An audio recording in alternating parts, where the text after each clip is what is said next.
Welcome to Deprogramming with your host, Terry Lynn, the show that explores mind control tactics used for millennia to shape our thoughts and beliefs. We dive deep with experts to understand the harsh reality of what is really going on and how to unwind the damage. Here's your host, Terry Lynn. Welcome to the show, Deprogramming with Terry Lynn.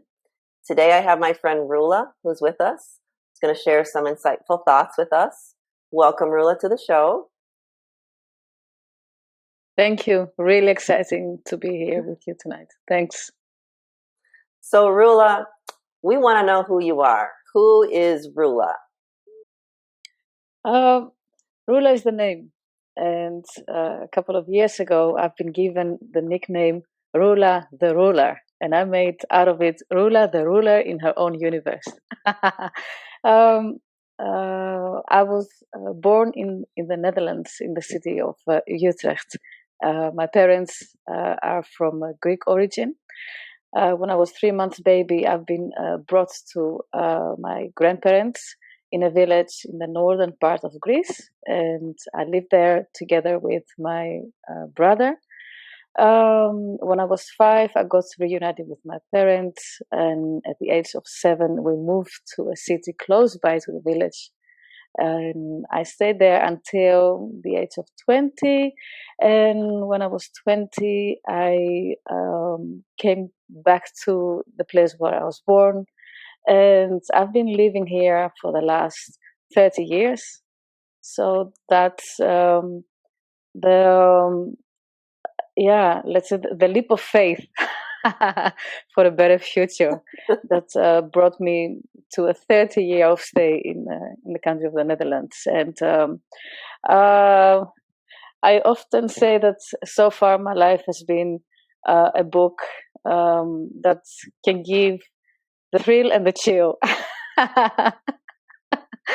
Very interesting. I find it quite fascinating, as other life books that I've been enjoying reading them. So, yeah. Well, that is quite a beginning to your life. Looks like you moved around quite a bit and bounced around with some family members. Is that right? Yeah, it is definitely right. And I found out years ago that in the African calendar, I am the traveler. And I was like, this is all right. I've been moving around from country to country. I've been moving in the Netherlands like 18 times. I was changing addresses due to my work, and I'm just, I think, a cosmic traveler, a gypsy style. That is, I very much can understand that, because I've always felt the same way. I'm kind of gypsy-like, for sure. Yeah, I can't stay in the same place, and if I am in the same place for a period of time, I have to keep moving. Well, share with us what you currently do on this planet. I do believe that now I'm into the harmony and synergy. After going through different adventures, learning so many things, or I better say, remembering so many things that I forgot. And I'm into the transition from integrating all these experiences into harmonizing them and work all these things in a way that it's that synergy, that all the energies of mine and also the people that I'm involved with, or the people that I've met in my life so far, all these things to harmonize and to synergize. That is what I'm doing currently, and I feel it at every level, personal level, professional level. Yeah. I think that is what many of us come to when we reach a, quote, certain age, when you really feel like you have gone past, let's say, the bloom of youth, and you really start to understand, let's say, who you are, right? I think that synergy that you talked about, and that melding of all these past experiences that we've had, at least in this life, for those that we can remember, it starts to get fun, doesn't it?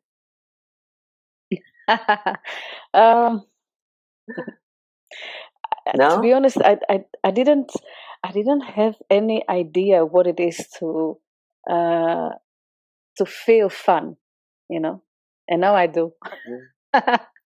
Right. It's Me fun. either. It's really I'm with you, fun. girlfriend. Wow. I totally agree. Yeah. Yeah. Yeah. Yeah. Because it's like you have so many more tools in your toolkit at this point that you Yeah. can, and you just understand so much more. And you wouldn't for anything go back to your 20s when you were just so lost, didn't know who you are. And I just feel like life just starting to begin. When you reach that kind of Yes. midlife, a little bit past maybe even that midlife, right? Yeah. So it gets really Yeah. exciting. Yeah. I just want to let the audience know we do Perfectly have a little bit said. of a delay because we are quite far away. So there is a little bit of a delay between the questions and the answers there. So that's what we're dealing with there. So I know that you're a coach at this point, and I'm not sure that you would call yourself a coach necessarily. Maybe more of a counselor. You kind of said counselor/coach to me earlier. Tell me what motivated you to get into that kind of profession. I don't know if you'd call it a profession or not, but what came together there for you to start that journey of counseling and coaching others? For the lack of words, I do use the word coach, intuitive coach, and I do agree with you. It's more counseling, guiding, being there. And what I've learned from my own experiences and the experiences of others, I use as a tool to guide on an intuitive level myself and also my clients. The main reason I would say that uh, brought me to the profession of being a coach or a counselor, or others would call it social worker, whatever. I'm not into the labels. And I already have difficulty with that.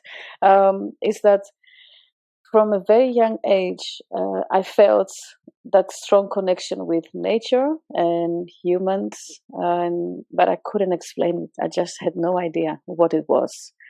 It just felt comfortable and it felt familiar, and it felt like I knew why I was here. I had lots of difficulties with grounding. Not many people know about it, but I did have a lot of moments in my life that I asked myself, "What the hell am I doing here?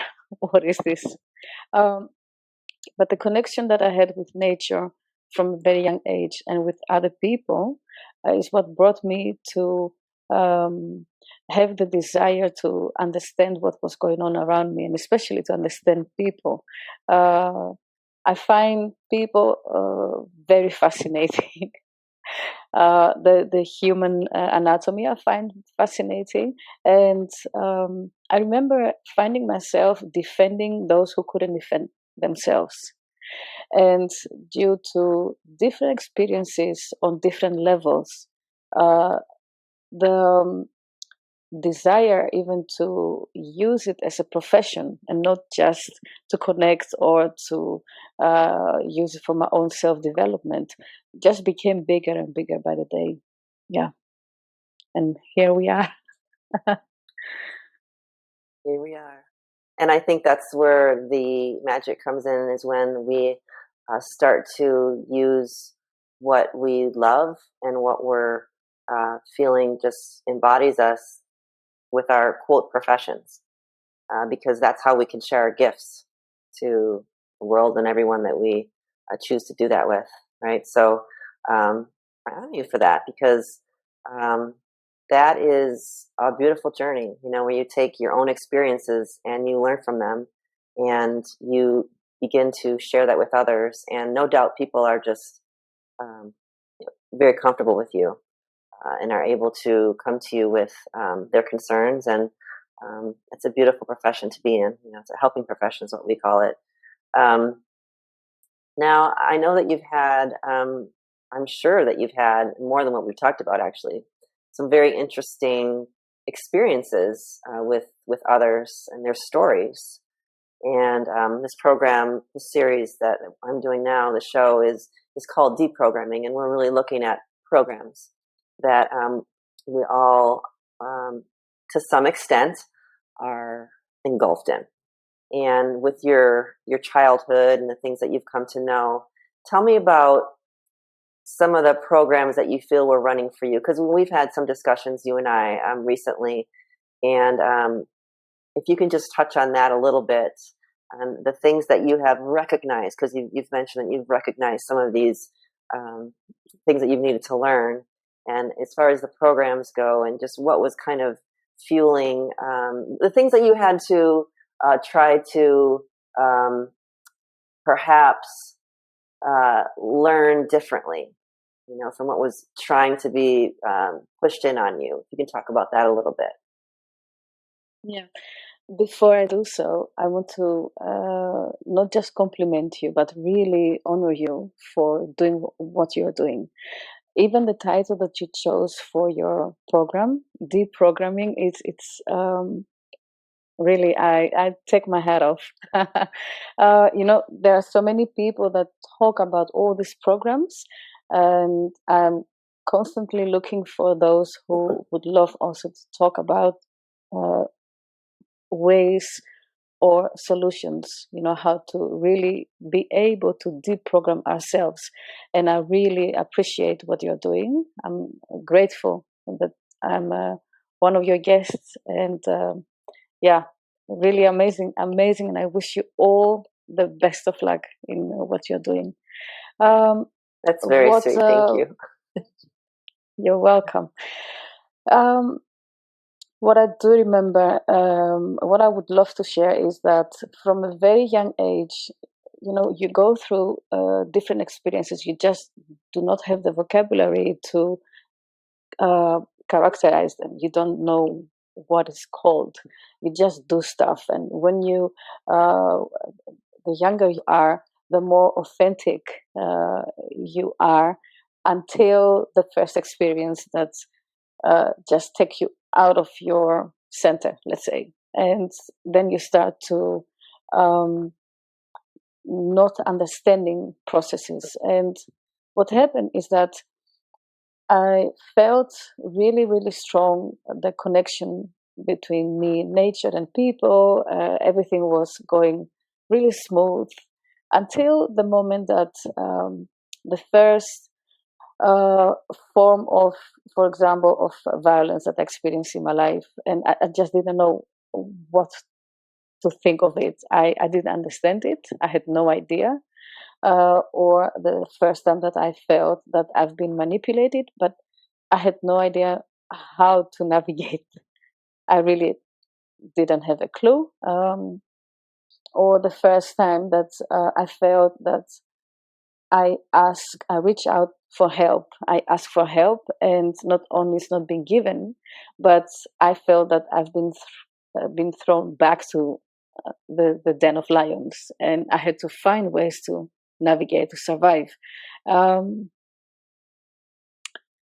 It took me many, many years to understand that we have all been programmed, and it took me also a lot of time to accept that that was a reality. And I went through the life journey, and it felt like every single time I resisted understanding it or accept it, every single time something will happen, and I will be somehow given the chance to look at it, accept it as it is, and try to find ways to understand what I can do with that and what I can do about it. And it just happened so many times. I was really surprised. I was like, what is this? Am I living like for the third time on this planet? These things they feel so familiar, and at the same time, I have no clue what to do. So I was going back and forth. So Yes. it sounds like you were aware that there was something kind of artificial, kind of running, that was trying to run you. And I don't know if you would consider the word indoctrination kind of the same as programming. But, as children, we're indoctrinated by well-meaning parents to live a certain life. A lot of that is tradition. But it's, out of love, maybe mistaken kindness at times. But our parents want us to learn. Usually, if our parents are relatively healthy, they want us to learn how to get by in life, and the ways that they know are the only ways that they know how to teach.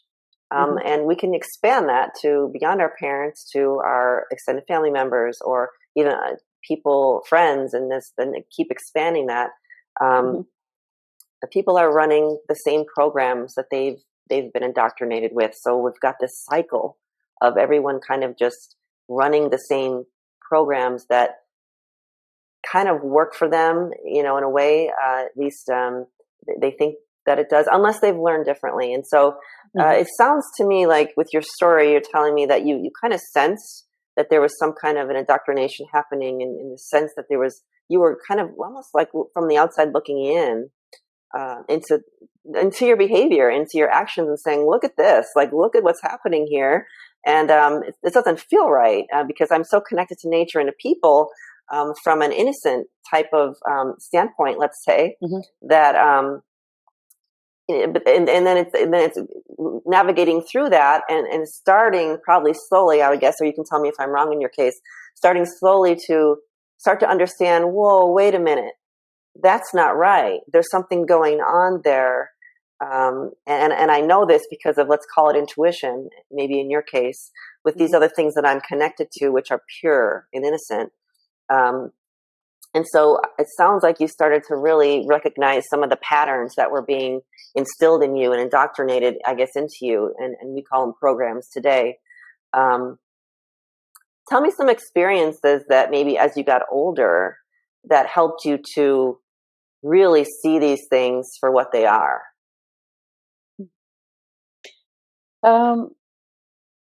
I share with you that I've been experiencing all forms of violence that a human can experience, and I could see myself as an observer while all these things were happening as well. I do not have any fancy way of describing that condition or situation, but that's how it felt to me. From when I was a young girl, I would, for example, I faced, for example, status discrimination or color. I used to, my skin color used to be more dark, and the hair color used to be darker as well. And I enjoyed to play outside and live this gypsy style. But growing up in the village, people would really believe that I would be some kind of offspring of a gypsy thing, and that wasn't good because gypsy means some kind of mystery, magic, witch, whatever. and I would get kind of treatment like there must be something off with me. That's why I behave the way I behave, which I didn't understand what they meant about it.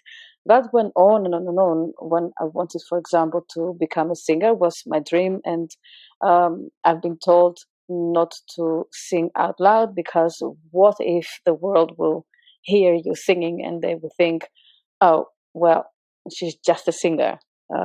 And people are not going to take you seriously, and in the worst case scenario, they are going even to abuse you. So it was a constant contrast between the innocence, as you mentioned, and the authenticity that I was enabling myself to express, and at the other side, some kind of shame, blame, limited ways of thinking that they were opposing everything that I wanted to do. that went on when I got into my first marriage. It wasn't a whole choice of my own. And in that first marriage that lasted, I guess, 10 years, the different forms of violence took place. And I've been literally been groomed, been almost abducted, uh, going through a lot of different um, situations where fear was, I was on high alert, for example, or I was feeling guilty or shame or whatever. And I just couldn't find my way out. I couldn't find something that can tell me, okay, this is how you do it. And when you do that, then you are free. Or I would just kept on trying to do stuff. And one of the things that I tried to do in order to understand what was going on was to really study. I've done a lot of things in secret because I wasn't allowed to, actually, not to have an opinion. I was really young. I was 14. He was 23, and he had his own traumas to deal with. And I've done a lot of things in secret. I've learned how to memorize very fast, how to analyze situations, and how to observe, but also how to become a very keen observer of myself. And also not to allow situations where I was afraid, or I would feel detained, for example. It's happened. Not to allow that to overcome me, to really overwhelm me. Um, After the quite ugly divorce in many ways, I went on, and as I somehow I remember that it felt like I was a complete different person. I went out there. I chose for a study which I didn't finish. I just was quite interested in social sciences and child development, and I started to learn the language a little bit better. Taking, for example, driving lessons, I started to work on me, just doing things, but then not anymore uh, in secretive way, just really being out there, which was very new. Um, Later on, I met my second husband, and in the meantime, I had a lot of understanding how the basic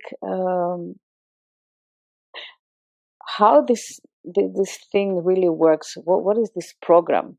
I didn't know back then. I wasn't talking. I wasn't thinking in terms of programming, but I did know that what I've been through was really bad in terms of abuse, right? And what I've learned is that every single program, every single abuse has a very clear and a very solid structure.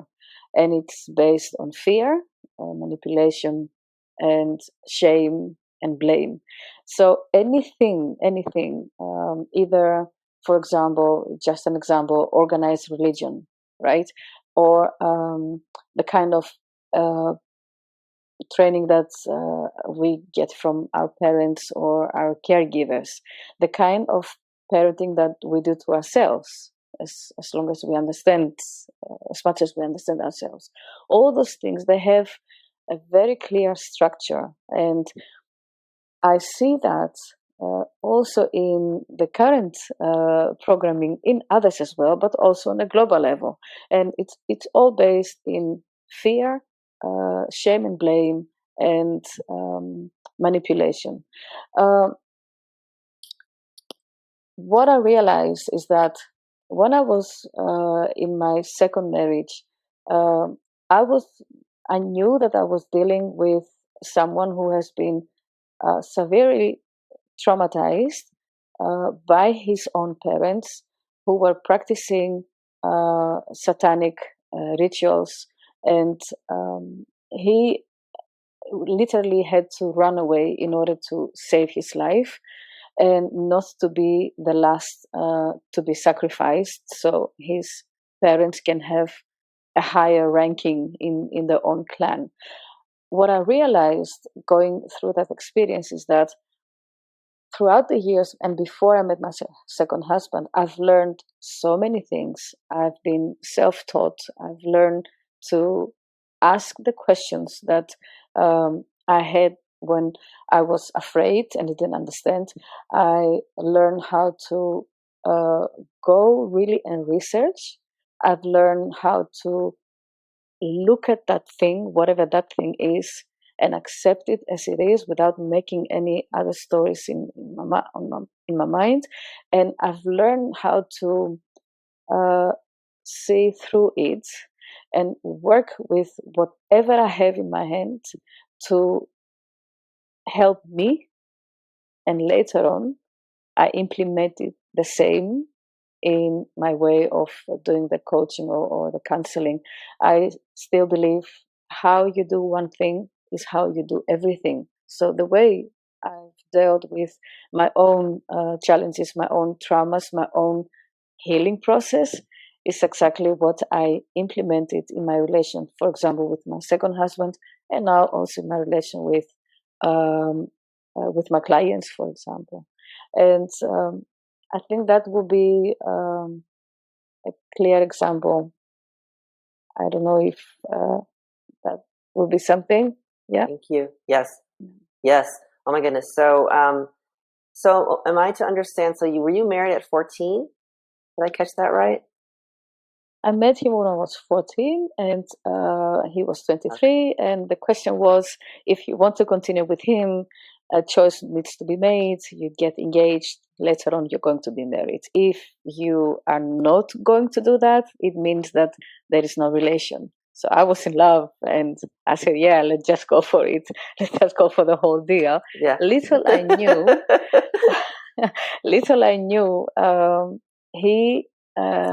he bet on me. He had a bet with his friends and he said, well, she is going to be mine.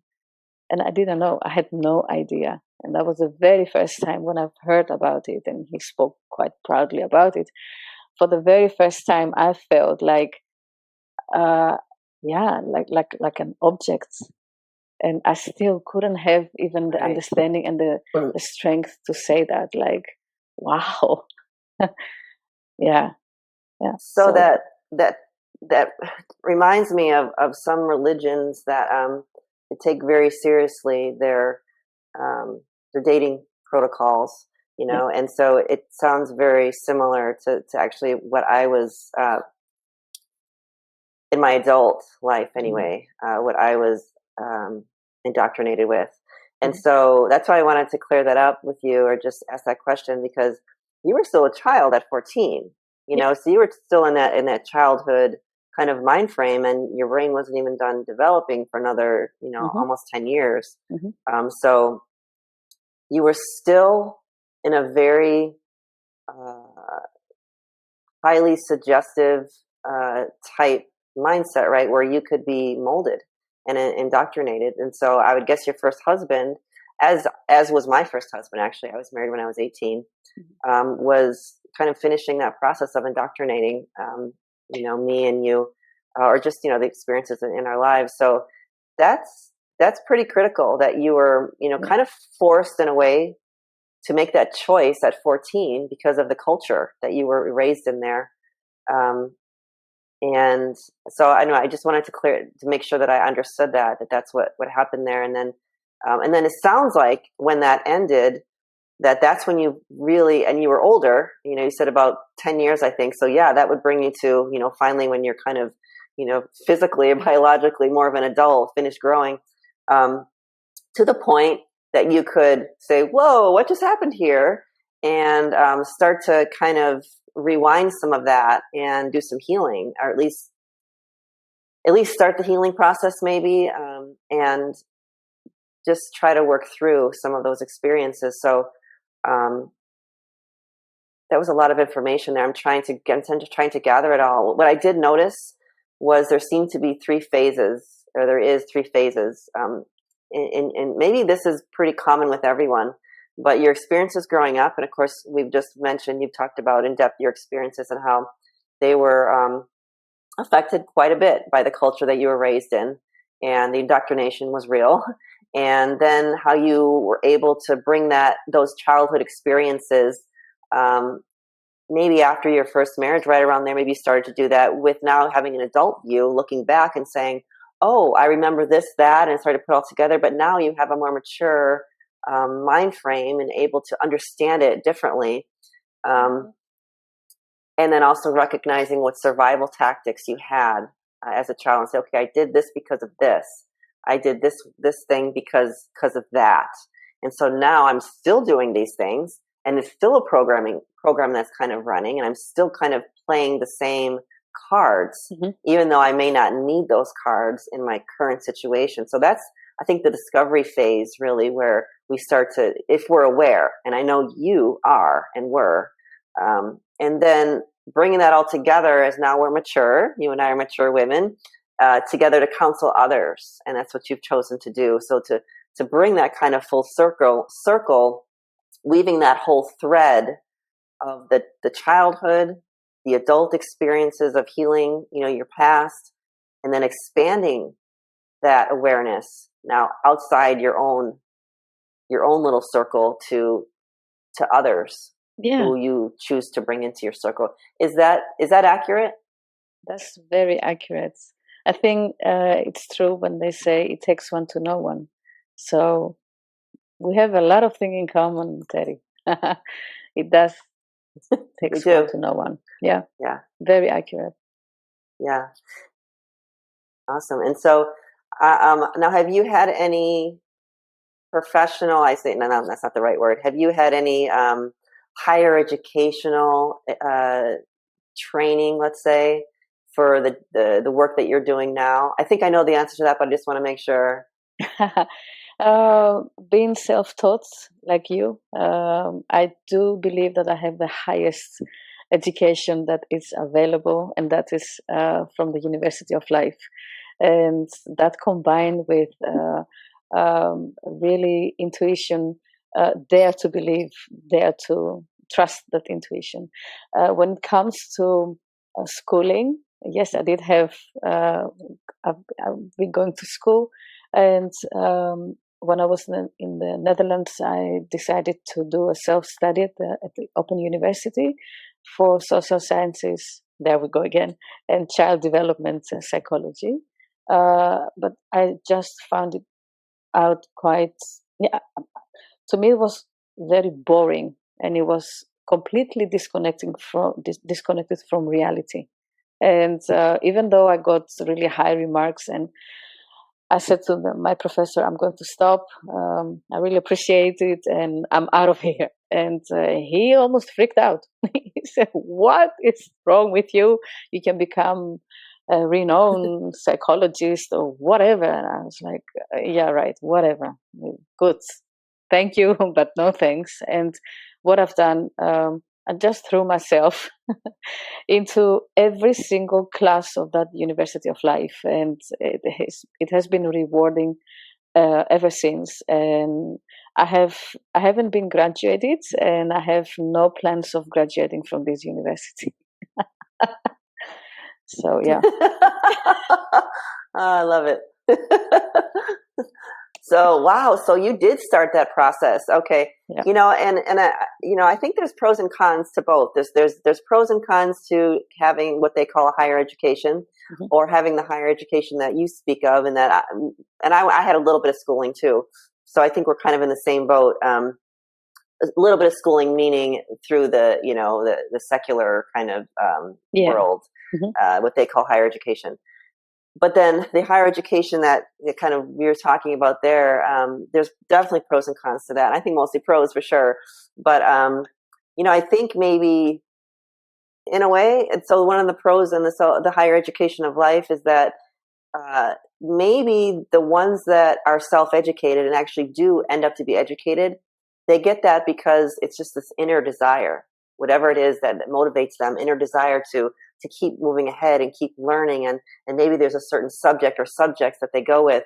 And the ones that, hope I don't lose that thought there, because I want to go over to this side a little bit. The ones that are in higher education, maybe they're there to really learn, and I'm not saying that those people aren't, but there tends to be a little bit more of a grab with you're going to make some more money, or you're going to have this title.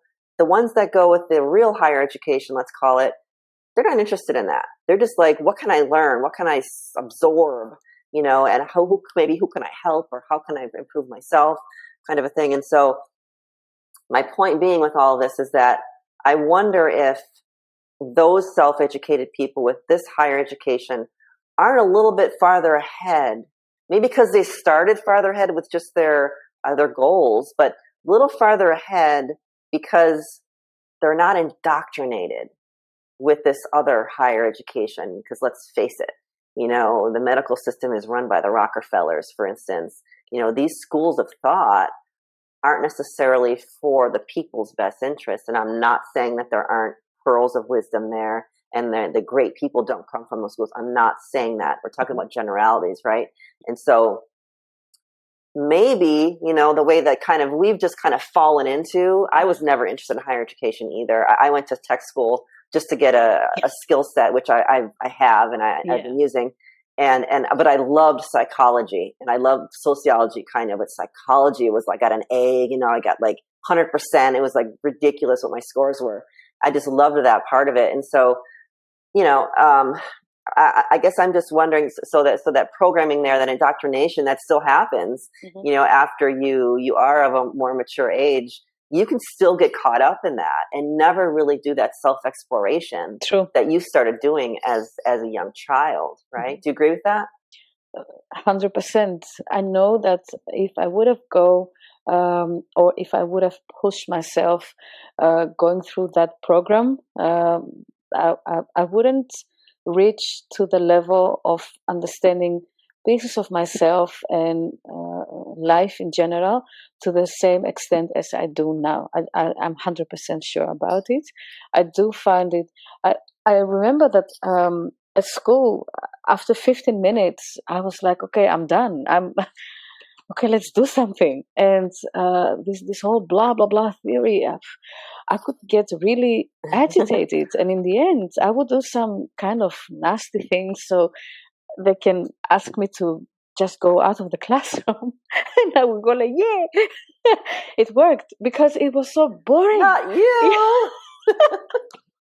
And the teachers were like, I mean, you are so sweet and so kind and this and that, and you are intelligent and you understand everything, and then you turn to this kind of just nasty, just to find yourself outside. And I was like, hell yeah, because you have no idea how boring it is after being able to understand the gist of what you teach us.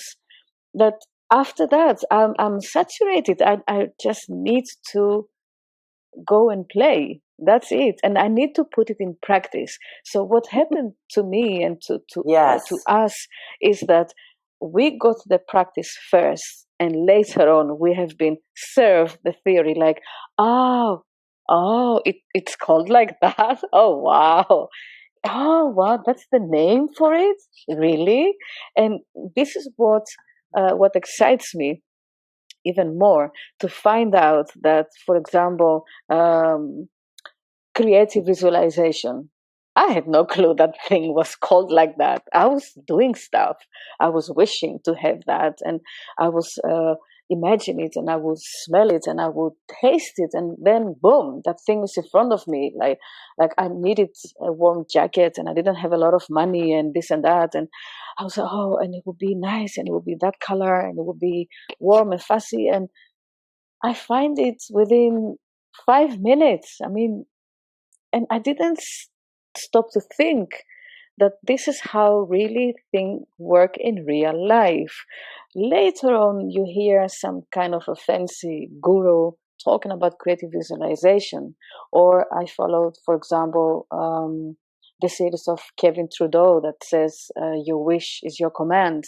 Learn how to really move into that, how to transcend energy. I've been transmuting energy as far as I remember myself, in the middle of a horrible situation, just to step back and observe and become the observer of the observer, and use that with a twist of faith and compassion and forgiveness, and then boom, you come out of it with a smile on your face.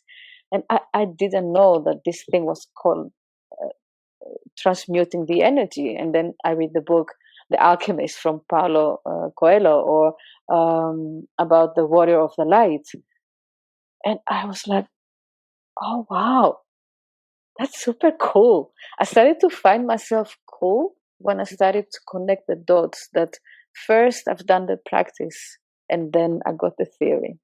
So I'm really blessed. I really feel blessed that I didn't force myself, even though I could get really high remarks and good diploma, but I didn't force myself.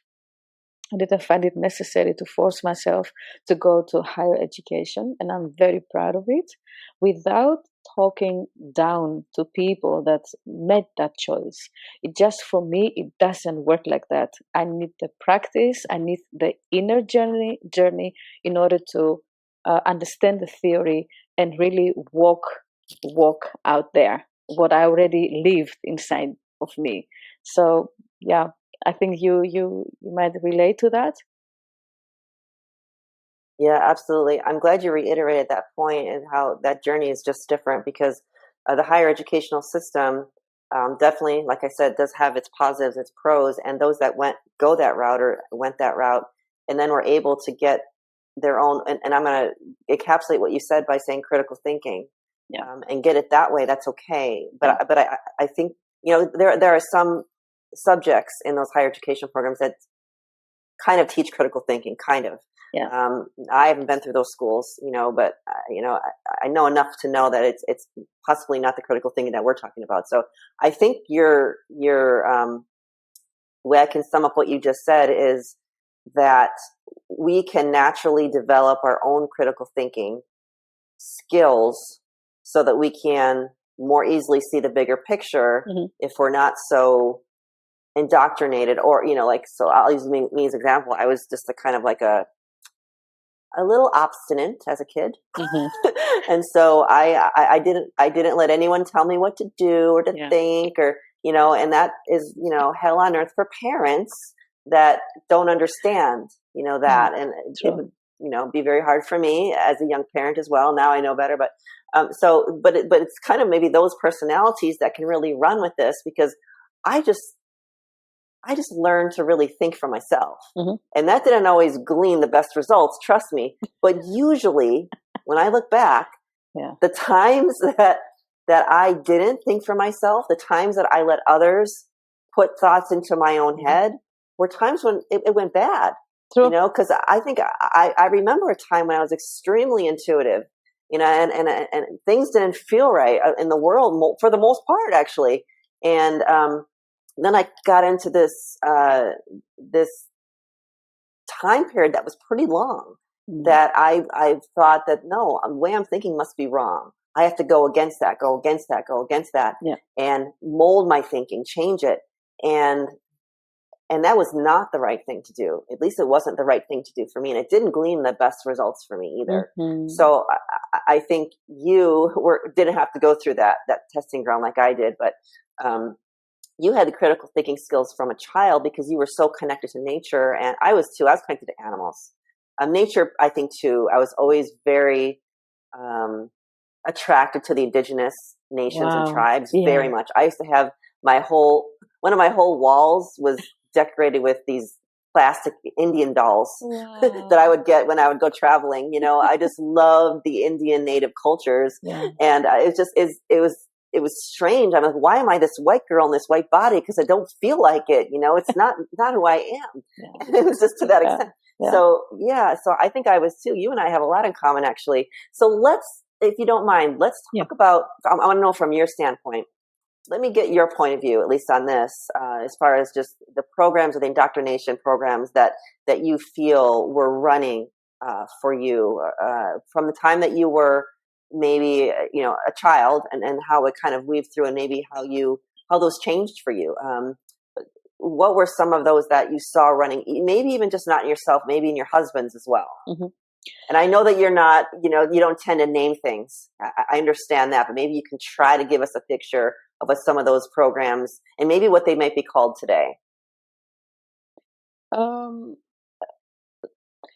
I remember not accepting the fact that I have to have a paper that says that I'm certified in order to do something, especially working with people. I never accepted that. I had a lot of challenges in this country which recognizes certified people and not someone who says, hey, I know how to do that on intuitive level, just give me the chance. And they're not also used to be challenged. And I'm someone who made the choice to challenge and say, you know what, you can see what I mean only when you give me the chance to do what I tell you that I can do very well. So that was one of the beliefs that I knew as a child, that I don't need to do all those things in order to reach somewhere, but I just couldn't put it in words. And during my first marriage, when you have the experience of not being allowed to have even expressing your opinion, it's one thing to have an opinion, but to express it, it's another thing.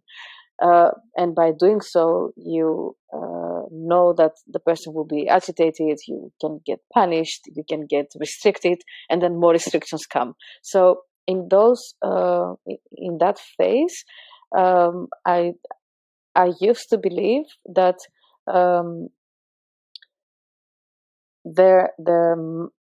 it's very difficult to come out of the situation. I used to believe that. So that is why in the beginning I believed the whole programming of fear, shame and blame and manipulation. And I kept on reacting. When I saw my first husband in a very weak, in my eyes, in a very weak situation, couldn't get himself in a way to he was just completely out of control. A friend of mine would say he was out of cosmic order. And I would be like relaxed and collected and balanced. It was the very first time for me that I confronted my own convictions, like you're not going to get out of it easy. You have to go through a lot in order to get out of this abusive situation. So this was very confrontational for me, and I found out that I was completely wrong. And how did I find out? I think that young thing in me got like, okay, you just do it and see how far you come. And I went further than what I expected. So there it was, the whole part of that programming was gone. Like, okay, so I don't have to do a lot. I only have to believe it, and I have to express it. And at the same time to accept the consequences, because it all has to do with my own personal freedom. I experience confinement, so I know what it is to feel free. In my experience with, for example, finding a job, the kind of job that I would love to do, I've been told it's impossible to get a job in this country while you do not speak the language very well, and you don't have any paper that says that you're a social worker or a psychologist or whatever the kind of label that they put it. And what I've done is what I've done in my first marriage. I just challenged the status quo. That's what I've done, and I told them, give me 3 months contract with 1 month, or like a, just to see how I do stuff. And if you don't like me, just kick me out. And I stayed in that organization for almost 9 years, going from changing also different positions and functions. And I proved to me, and in the end, I proved to many people that indeed you do not need all the certificates and diplomas in order to do what you really want to do and what you are good at. And the last one was for me, when I was going in my second marriage. In the meantime, he's my ex-husband. We separated, like, I think 10 years ago. In that marriage, I had to confront again my own beliefs. I thought that I wasn't equipped enough, and I wasn't strong enough, and I wasn't well informed enough in order to understand the kind of background that he was coming from, and in order to know how to navigate it. And again, I've been confronted with my own convictions, and I found out that before I met him, I've done so many self-studies. I've done so much study on metaphysics, on I was crazy about Africa, especially West Africa, since I was 7 years old. So anything that had to do with Egypt, for example, cosmology of Egypt, I would just dive into it. So I've learned so many things.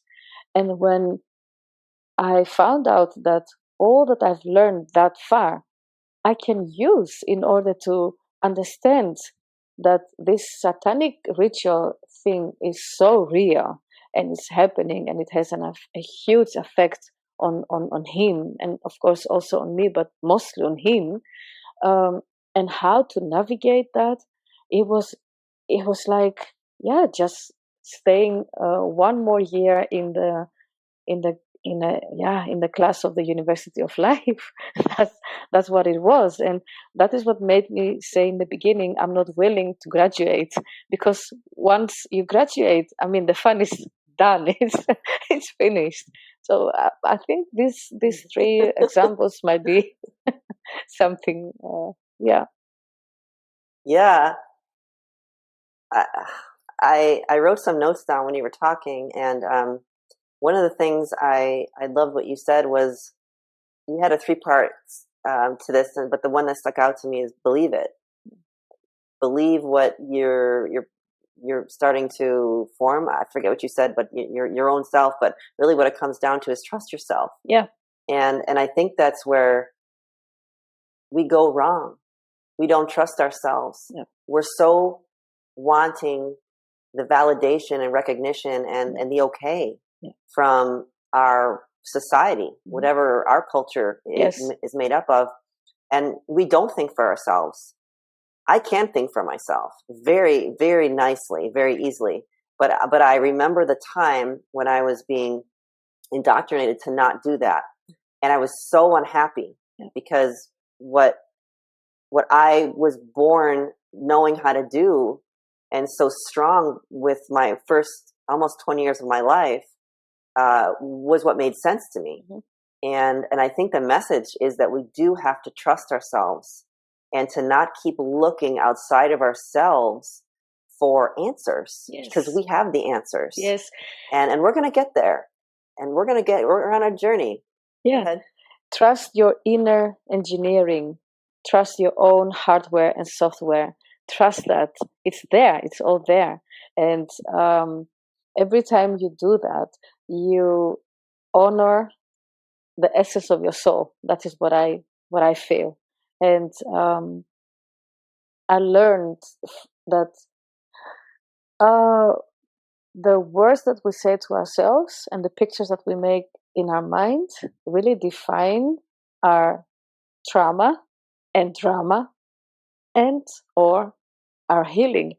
So each and every time I see a pattern in my behavior, each and every time that I've changed the words and the pictures that I made on my mind on a particular situation, a painful one, or even a happy one. Every single time I changed the words that I was describing that situation and myself into that situation.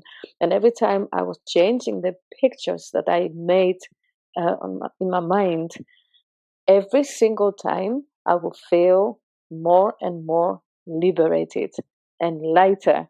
And I will just find myself um, really like cannot wait. I couldn't wait to share this with someone else, but not just, you see, this is what happened to me and that's what I've learned, but in a way to say to the person, hey, if it works for me, I know it will work for you. And it's not to compare like it would be that easy or it would be that simple, but the fact that it's possible, the fact that it's possible, it means that you too, like me, have at least a very small chance.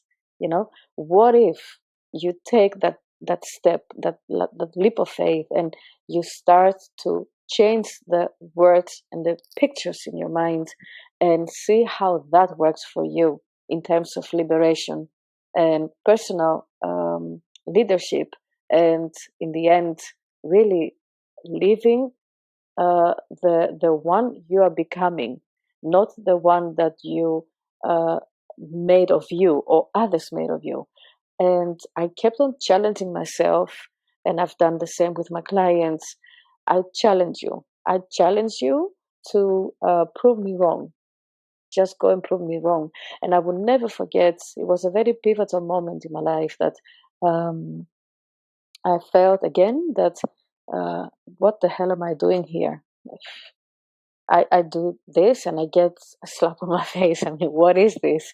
Let me just get out of here. What will happen if I'm just out of here? I think again, like I think what encapsulates this episode here is trusting yourself, and you've done that. I've tried to do that. I had a big period of my time where I was struggling with that because I was letting others make those choices for me. But how can we, maybe this little last part here, how can we help others to trust themselves? Like, how can the two of us, between our two experiences, let the audience like just come away with something that, how would you encapsulate that? I'm not sure how I would, so maybe I can go second. I'll let you go first. So what would help people to trust themselves? Because, and let me just say this, I think about a parent. When you were speaking, I'm thinking about a parent and parenting, and how you were saying that indoctrination and programming, fear is a part of that, and shame, and parents do that all the time. Yes. The fear of the face in their face, or the slapping, or Yes. pushing around, and most parents have done those things to some extent. And then the shame is big, and that shame can be something that's kind of running kind of little under the radar a little bit, and it's just in these little things that they say and do. I mean, we as adults to other adults too, but and speaking of children specifically, so I could see, when you were talking about that, I could see how parenting styles today are really based on that, and parenting styles today really are based on indoctrination. Yes. And so children learn not to trust themselves. They learn, oh, I shouldn't cry right now. That's wrong. Or I shouldn't be happy. I'm too happy. I need to tone it down so that the family is more comfortable, things like that. So how do we as adults, now that we realize this mess we're in, and we got to kind of work on ourselves, how do we learn better how to trust ourselves? And because, we can lead our own selves astray. So, but there's a lot of people that don't trust even the simplest thing. So we want to keep a balance between, okay, yeah, I trust, I'm gonna make a decision. I trust myself, but it ends up to be something that we just want, and it's not really good for us or others. So really trying to keep the balance here. What's your best advice to this long-winded question of how we can trust ourselves and maybe help others to trust their own intuitions as well? Well, what I realize is that I've been studying behavior, my own behavior and behavior of people for many, many years. And I completely, I just learn the anatomy of it. I had to learn the anatomy of fear, shame, blame, manipulation. What is this thing? What does it do? And then I somehow learned how to reverse that process. And I would say, for example, what if I don't do that? What if I do not feel guilty? What if I do not feel shame? What if I start to believe in me as I would suggest a friend to do the same? What if I do the coaching of myself the way I do the coaching of my clients?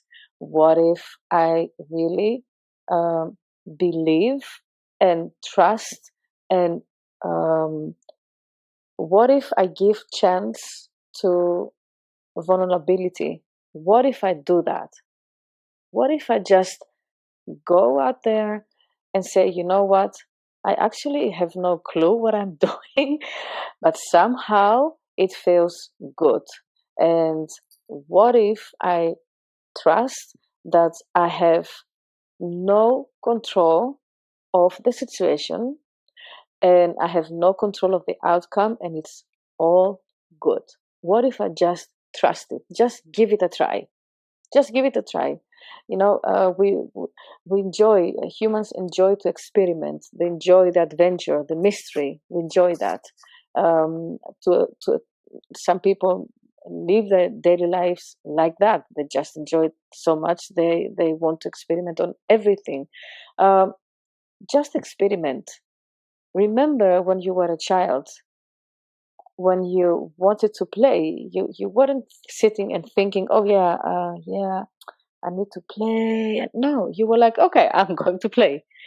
Just remember a little bit how it felt when you said, you know what, oh, the sun is shining, I'm out of there. I'm into that childlike, and surrender to that. What if you just do that? And the more often you do that, we are creatures of habits, and we create habits, and then we go on and on and on. And the more we practice, the more the theory of it is going to be clear to us. Just trust that, go and do it. And if you think that you somehow you can do it better, hey, then go and do it better the next time. And don't track down your mistakes. It's just a mistake. It means that you can try the day after. You see, another thing how to learn how to trust yourself is to stop by all means comparing yourself with others. I mean, it's actually crazy to compare yourself with others, because what is to compare? And maybe if you can try to compare yourself with yourself of yesterday and see how close are you to the one you want to become. What if you just do all that? That's a lot of work. And based on the fact that the more you practice, the easier things get, and learn also to trust the moment. The more we trust, the more we surrender into the now, into the knowledge that we have now. The more we do that, the easier it becomes. And then when it becomes fun, wow, oof, you're unstoppable, really unstoppable. I like what you said about what if. I love that tactic. Yeah. And I think that's something that people can take away from this particular episode, is just asking yourself what if. And what I do, I take that another step further, is I ask myself this literal question. I'll think of the worst case scenario of what could happen. Okay, I'll say, what if that happens? Yeah. Is someone going to die, including myself? Yes. Is this going to happen? It's going to happen. And if the answer is no, then I'll be, what's the worst thing that could happen, basically? And then I say, am I okay with that? And usually I am, because, it is a worst case scenario and it's very slim to none that it's going to happen. And so I think that will help people to be a little more flexible, maybe in their thinking, and be a little bit more courageous to say, well, wait a minute. What's the worst thing that could happen? What if this? What's the worst case scenario in this situation? Mm-hmm. And I love how you brought in how we as children, we don't sit there and analyze. No. Should I jump on the trampoline? I might hurt myself. Or should I jump on the trampoline? Maybe someone would see me being silly. Maybe I'll fall. Or should I go out here? Should I really try that new bike? They don't, well, sometimes I guess, they can, but in general, children don't do that. No. And so we need to be a little more, and you are very, I love you, Roula, because this is something I need you to somehow kind of give me a little bit of, is you're so like free flowing, and I tend to be much more, I have my little piles, we have a lot in common, but at the same time, like you have just this free flowing spirit, and I haven't learned to be that way yet. So I love that about you. And so I can see you being very, very childlike, where I'd be like, no, I'm going to be a princess right now. But I love it. Seriously. I'm so serious. I think that you are going to be that friend of mine that I'm going to keep on knocking on your door like, come on. Let's just do that. I know that you want to do it. Let's just do that. You know what I've done when I turned 50? I'm going to be leave me alone.